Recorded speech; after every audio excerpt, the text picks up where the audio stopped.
Then when I was talking to the respondents, I asked them, how did you say goodbye to your kids?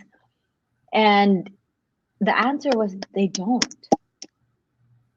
And for the first few responses, I was like, oh, hindi po, hindi na lang po kayo nagpaalam.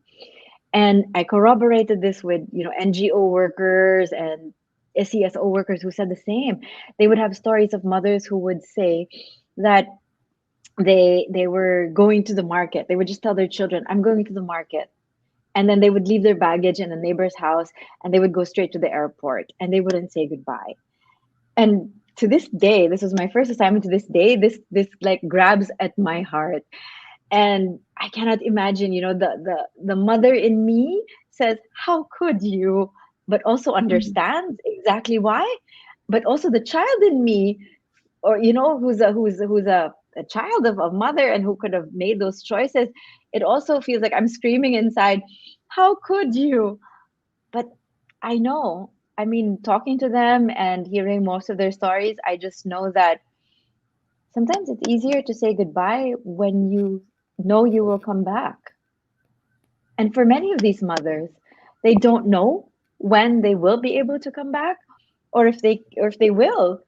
So that was something that was very unsettling for me. I think because, yeah, as a woman, as a mother as well, it seemed like the way I would always describe this is it felt like I was looking inequality in the face, and it looked just like me.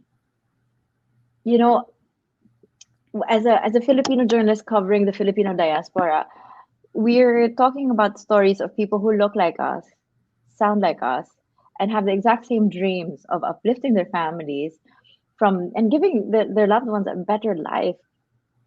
But the extent that we have to go to, the sacrifices that we have to make to realize that better life for our loved ones is just so different, and it's just a world apart. And I always question, I mean, I think that assignment has always made me question the unfairness of all of that.